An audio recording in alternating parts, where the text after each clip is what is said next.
Bonjour à vous, aujourd'hui on se retrouve pour une nouvelle vidéo, donc pour une nouvelle aventure. La dernière fois on avait réalisé la lettre G et maintenant on va tout de suite s'intéresser à la lettre H. Dans celle-ci on va continuer sur un garçon, donc c'est plutôt chouette, on est assez divers là-dessus. Moi qui pensais qu'il allait avoir que des filles et finalement non, je suis plutôt contente. Et bien on est parti pour son histoire, mais je vais commencer d'abord un petit peu par son caractère, parce que je le trouve assez fun. Déjà, Hiros est très grand. C'est un assez grand gaillard et pourtant il a un cœur très tendre. Il est un peu peureux, il est très inquiet pour sa sœur tout le temps et il est très collant envers elle, à tel point que les gens croient qu'ils sortent ensemble. Donc, cette fois-ci on est dans un monde où la magie n'existe pas, ça fait du bien, un petit peu c'est un univers très tranche de vie. Hiros n'est pas le personnage principal, c'est un personnage secondaire lui aussi, mais qui est quand même, je sais qu'il a un rôle un peu attachant et puis surtout il est très relié à sa sœur, et c'est sa sœur qui est l'héroïne principale du nom de Agathe. Je vais pas trop... du coup je suis un peu obligée de parler du personnage principal pour raconter un petit peu l'histoire. Donc cet univers s'appelle De l'autre côté de la rue, on est un peu dans la tranche de vie. Il faut savoir que là où dans la famille de Hiros, ils sont de classe moyenne, donc dans une école publique, et juste en face de leur lycée en fait, il y a une école de richos. Il faut savoir aussi que vu que Hiros est très grand et qu'il fait pas mal de bruit parce qu'il est tout le temps accroché à sa sœur, etc., et du coup il se fait beaucoup remarquer. Surtout qu'Agathe, elle veut pas se faire remarquer, mais bon, elle a un frère qui est comme ça, elle a pas trop le choix. Donc ça parle beaucoup sur eux, il y a énormément de rumeurs, très gentilles, hein, c'est pas forcément agressif ou autre, c'est juste de bon enfant. Et vous allez me dire, mais de quoi ça parle en fait ton truc? Parce que c'est bien beau de nous dire ça, mais ça nous mène où? Alors ça nous emmène au moment où Agathe se retrouve du coup en train de nettoyer la classe, et à un moment donné, par inadvertance, Agathe va juste faire tomber la brosse, vous savez, pour nettoyer le tableau par terre de l'autre côté de la fenêtre, parce qu'il y a cette aptitude où tu tapes sur la brosse pour enlever le maximum de craie qui est dessus. Et donc elle le lâche par inadvertance et elle doit aller le récupérer. La brosse tombe du coup de l'autre côté du bâtiment, donc à l'arrière, là où t'es supposé pas vraiment y avoir accès. Elle y arrive et en fait elle va pas juste que rencontrer sa brosse qui est complètement affalée dans l'herbe pleine de poussière de craie. Elle va aussi faire la rencontre d'un mec qui s'est posé là, adossé contre le lycée. Et elle décide tout simplement de le réveiller. Alors il y a deux versions différentes, hein. Il y a la vision de Agathe et la version de cet homme. Et donc elle va faire la connaissance de ce jeune homme qui se nomme Iori et qui étudie donc dans le lycée d'en face, donc le lycée de Bourgeois. Donc elle lui explique gentiment, enfin plutôt d'un ton assez agacé, qu'il a rien à faire ici et qu'il devrait mieux s'en aller, sinon il va se faire défoncer. Il comprend parfaitement, il s'excuse et il s'en va. Sauf que ce petit jeu, ça va se produire plusieurs fois, donc lui il sera souvent à l'arrière du bahut et Agathe finira toujours par le trouver, et même si c'est pas à cause d'une brosse qu'elle fait tomber qu'elle le retrouve, c'est souvent par la fenêtre ou autre.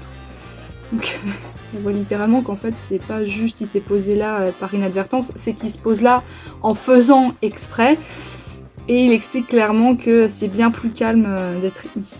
Ils vont commencer un petit peu à se voir de plus en plus souvent et il va y avoir une amitié qui va s'installer. J'ai pas envie de m'égarer parce qu'on parle principalement du personnage d'Hiros.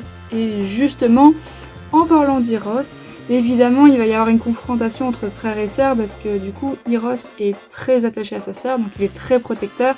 Et donc voir que Agathe s'éclipse pendant les récrés ou pendant les cours pour aller voir Iori, ce qu'il y a un petit problème, et donc Hiros va finir par s'en apercevoir et va juste dire à sa sœur stop.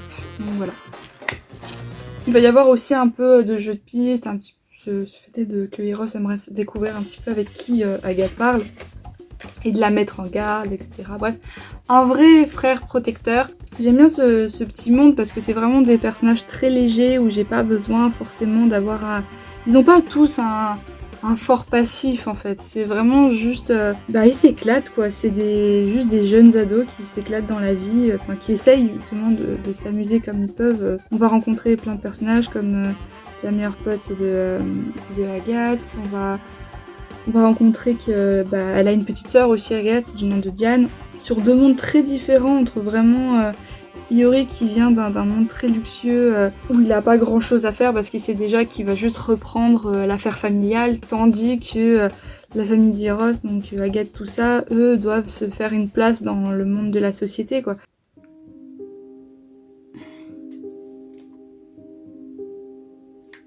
Alors pour ceux qui comprennent pas, je viens d'utiliser le mauvais vert. Alors cette fois-ci, je peux pas dire que c'est pas grave parce que c'est grave.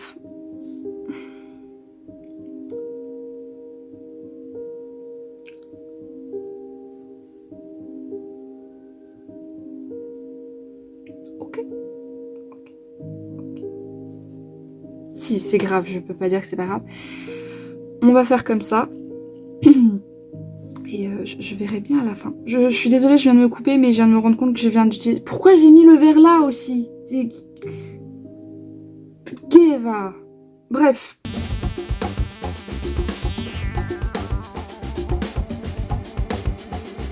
Alors, le verre que je tiens entre les mains et que je fais comme fond, c'était supposé être le pantalon et enfin, ça devait être la couleur du pantalon et de la cravate. Je suis dégoûtée.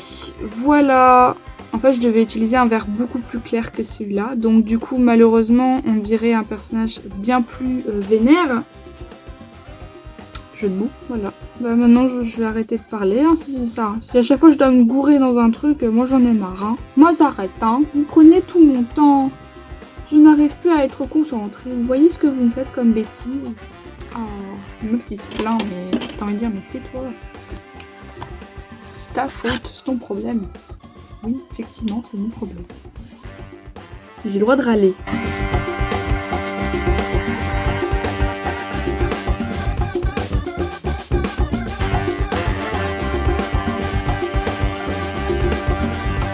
Du coup, on se retrouve avec... j'ai oublié de parler de la collimétrie, tiens, avec tout ce barat, tout ce... Voilà.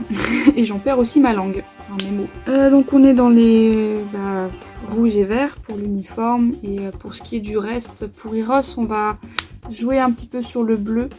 Alors oui, ça fait très garçon du coup, mais je pense aussi que j'ai voulu faire ça pour vraiment... pour rien en fait, je sais pas. J'essaie de trouver une excuse, mais non, c'est vrai que j'ai joué beaucoup sur le bleu avec ce personnage, mais je saurais dire pourquoi j'avais envie de lui faire les cheveux bleus. En tout cas, voilà, enfin, il est fini malgré que la couleur soit pas la bonne, mais bon, c'est pas grave, ce sont des choses qui arrivent. J'espère quand même que cette vidéo vous a plu, en tout cas, voilà, Iros. En tout cas, moi je vous dis à très bientôt pour une prochaine vidéo, c'était Rio, à votre service.